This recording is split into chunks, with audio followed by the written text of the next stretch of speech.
is understanding and knowledge about our heritage and its profiling. That's the first stage. How much do we understand our civilizational continuum as the heritage, as our behavior, as our language? When we talk about heritage, it may be in different disciplines. How we think, what is our knowledge system, since we are educators. Was there architectural engineering embedded in our heritage 2000 years ago?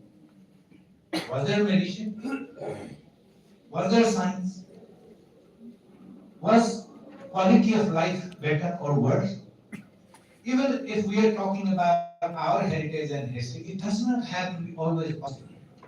When you try to compare the history, where the brain scientists are equally keen to study the brain of Hitler and brain of Albert Einstein. Having something bad is not that we don't have the heritage.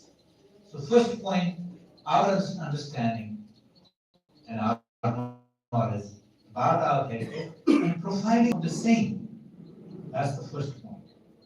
Second, we may talk about we have got a great heritage. But what is the usability of this in the present context?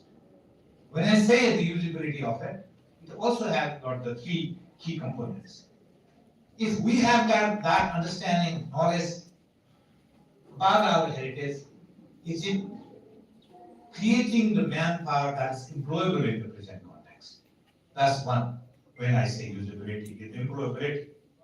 Second, we talk these days about a lot about the quality of life. So is it helping to enhance the quality of life we are talking about? Is it facilitating our living lifestyles, our society? That's the second usability. Third, of course, we talk so much about sustainability.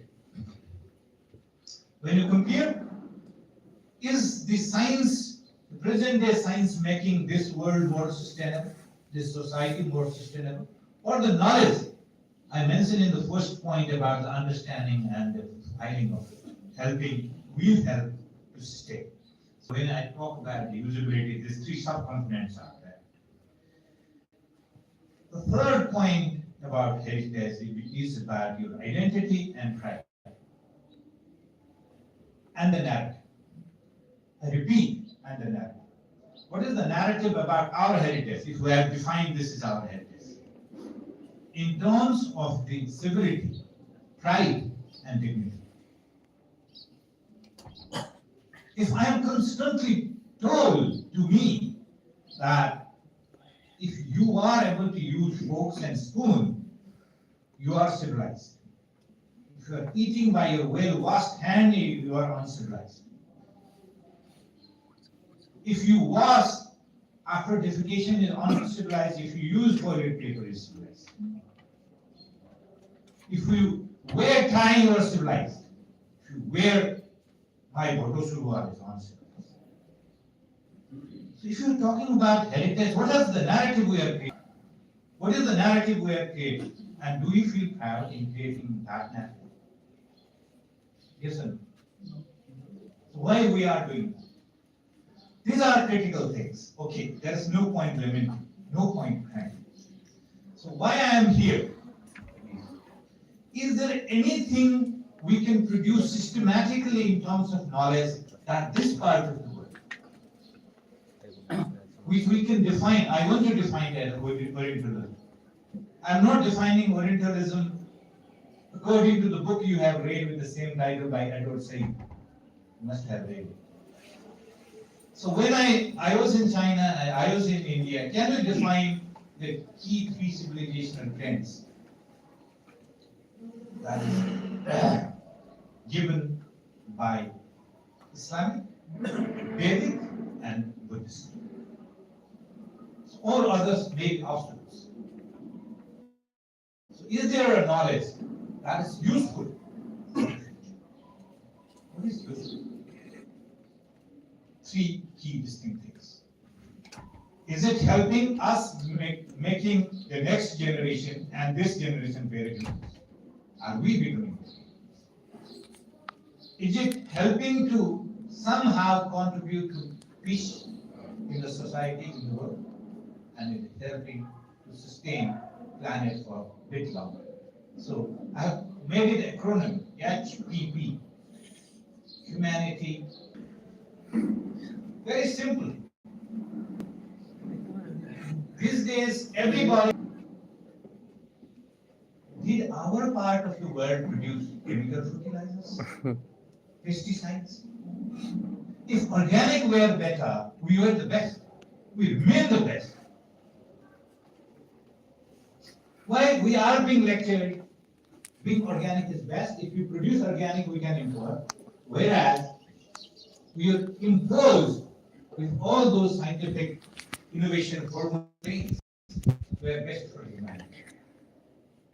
I think all the technologies, 80% of all technologies used in killing people.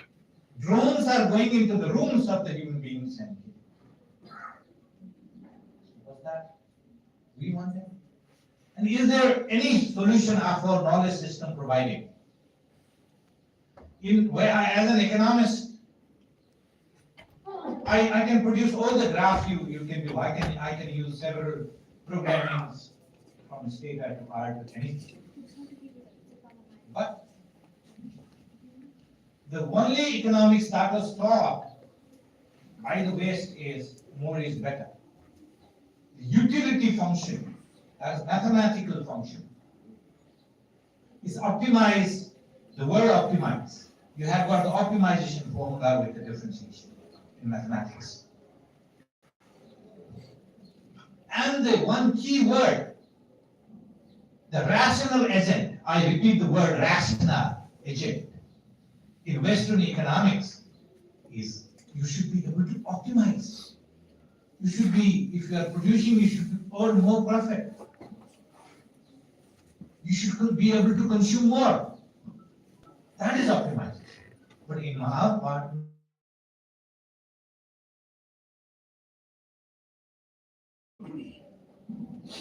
four formulas.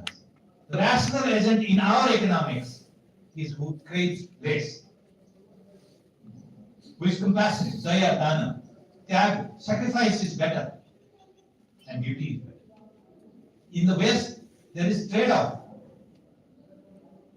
Working is less well off, being less well off, and leisure is being better off. In our case, no.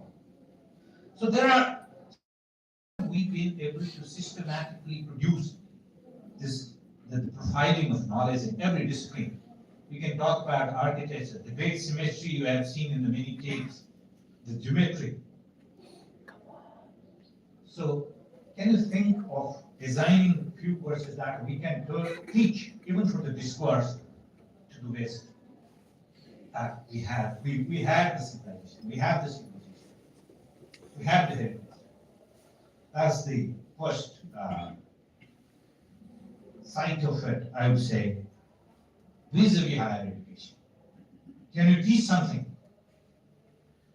It is because everything we are experiencing today is very dangerous. The quality of life, the glitterati, all the lights that are seen in great cities. Today in China, he might know it better, 64% of the electricity comes from burning the coal and polluted. It might look fantastic to have electricity, air conditioning on, refrigerator on, in your hotel, in your house. Are we treating Earth justifiably? And is there a possibility to reverse? No. The talk of green is even more dangerous. You might be using solar power, but producing solar panel probably is more pollutant than burning the fossil. They're digging the mines to extract the steel.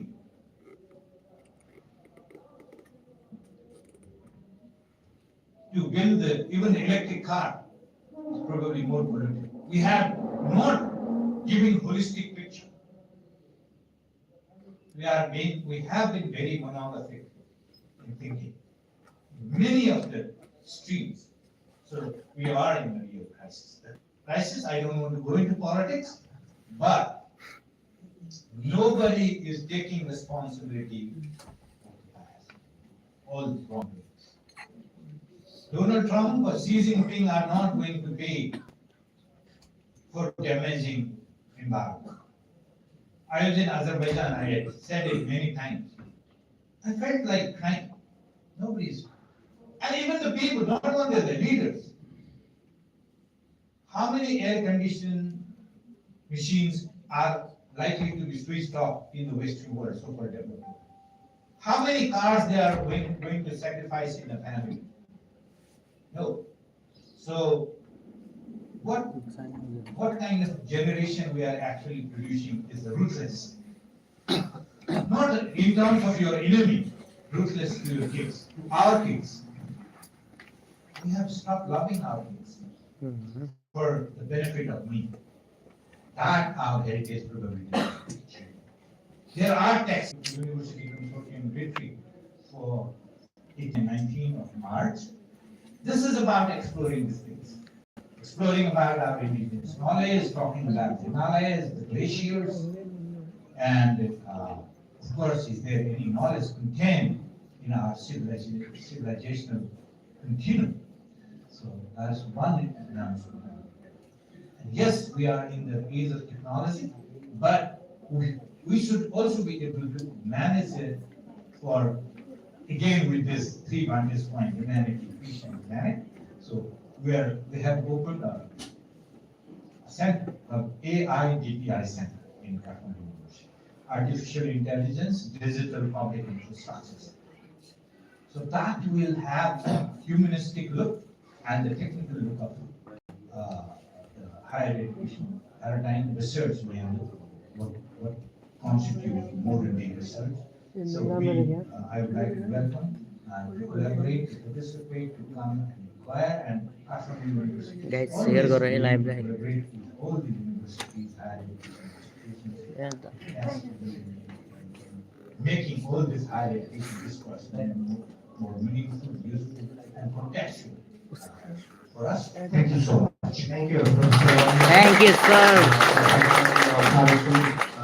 Kathmandu University.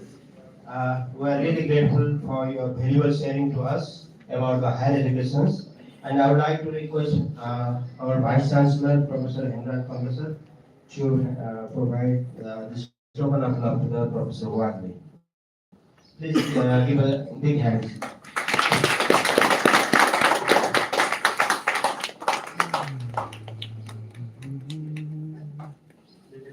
Thank you very much, sir, for your time.